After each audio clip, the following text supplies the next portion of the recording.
Welcome to the show and our ANZ Championship wrap, where it just wasn't meant to be for the Southern Steel this week after being ground down by a Fever side determined to erase the horror memories of the week before. Elsewhere, the Swifts gave the Firebirds a run for their money before succumbing. The Mystics kept the Thunderbirds honest, but only till half-time. And the Pulse and Steel were hoping the Vixens would tip over the Magic, but that never looked a likely outcome. But the Pulse did post their biggest ever score in the competition to jam a foot in the playoff door, albeit just the big toe. Well, Jody, I felt you copped a bit of the backlash there. The Fever played remarkably better than they did 7 days ago. Yeah, look, it seems to be a bit of a pattern, really, because we kind of noticed that, whatever team that we play, the Firebirds play first, so it's almost like they get a look at, playing against Remelda and getting a test against the Jamaican. And seems that we play the teams that seem to get a hiding. The next round they come out and take it out on us. It's a different game over there, isn't it? It's easy to sit here and say you should win a game across the Tasman, but different umpiring, different style. It's a very hard adaptation for you. Oh, yeah, it does. And if we knew the answer, obviously we'd be winning a few more games. But I think, we are learning every time we come over here, and we are getting different strategies every time we come over here. And I guess we're still learning about that umpire interpretation that sometimes still has us scratching our head. But I think, equally to that, we kind of gave the ball away a bit too cheaply tonight. Final 15 minutes underway, still with possession. Obstruction wing defence.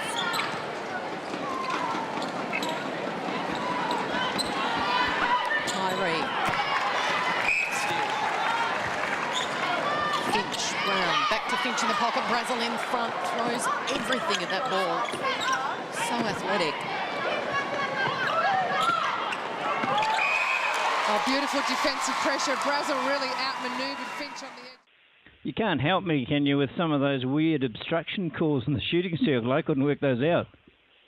Well, if you could help me, we'd be in a better position. But, look, I think we need to make sure that we really have a talk to them and find out what it is, because, we're not going to win a game over here until we really kind of nail that interpretation over there and really absorb the pressure that they put on. They're really good at, contesting and that really tight one-on-one and wearing you down. And I think, mix that with a few of silly errors by us, we just, kind of seem to lose our way in that fourth quarter. Yes, I feel the third quarter was always going to be the turning point, because very close at half-time, you were with them all the way. They couldn't get away on you, but they did in that vital 15 minutes. Yeah, they did. And probably that's the most disappointing thing, I guess, on the court. We've just come off the court and we're like, oh, God, didn't realise we got beaten by that much. But, I guess when you do a couple of turnovers and then throw in a random umpire call, that's 5 goals down and surely we found ourselves, 12 down. And I think, we know that we can score fast and we know that we can come back and turn a gap around, but it just that was just far too big for us tonight. Well, let's talk about some positives. I thought some of the three-court defence was good. You forced a lot of held ball and simple errors off them.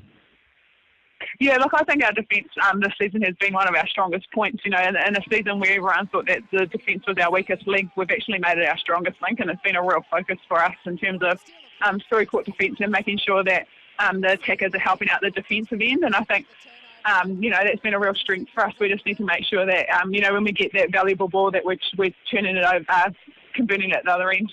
Passage of plays I've seen from the Fever just about all season.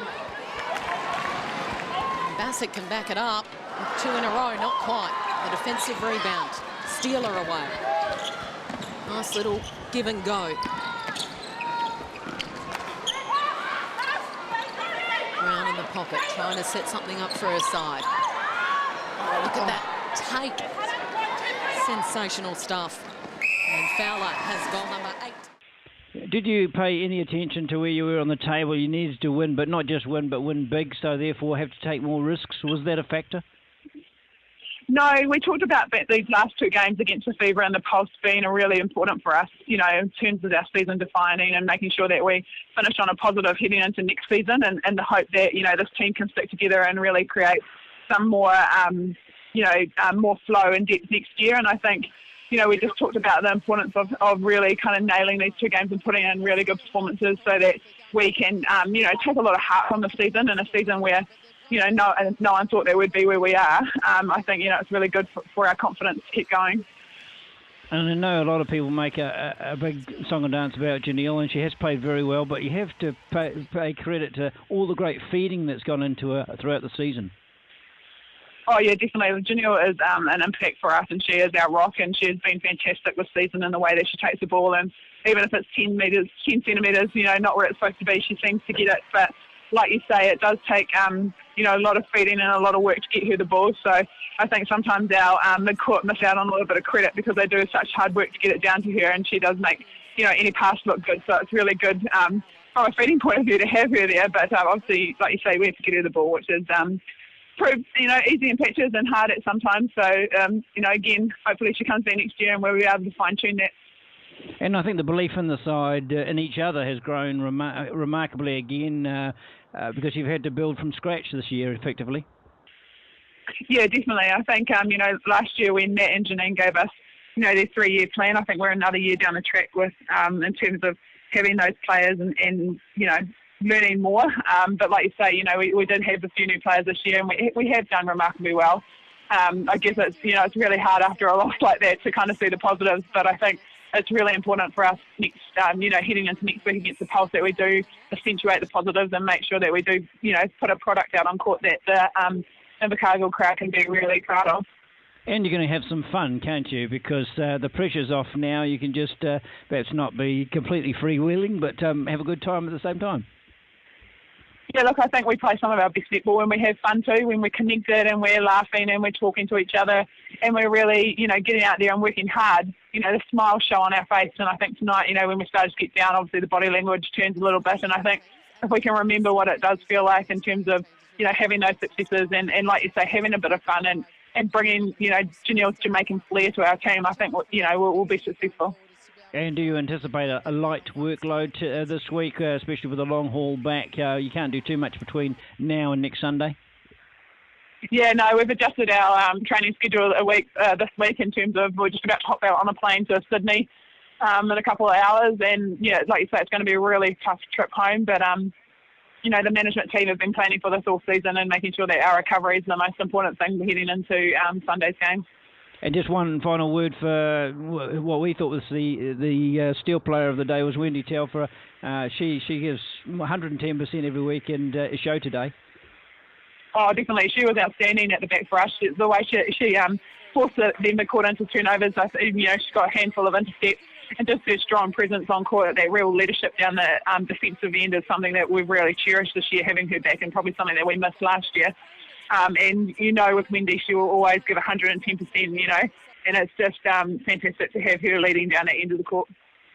So the Thunderbirds take out the round robin, so they and the Firebirds can plan their semi-final campaigns, while the Magic and Vixens both need a win to be absolutely sure of progressing, though only the Pulse can now upset plans, should they win big over the Steel and either the Magic or Vixens suffer a real thumping. An unlikely combination given they both play at home against modest opposition. The Steel can still finish 5th, 6th or 7th in the 2013 comp. And finally, congratulations from the Saturday Sport team to former Steel assistant coach Natalie Avellino on the birth of her baby girl. Mother and daughter are both doing well.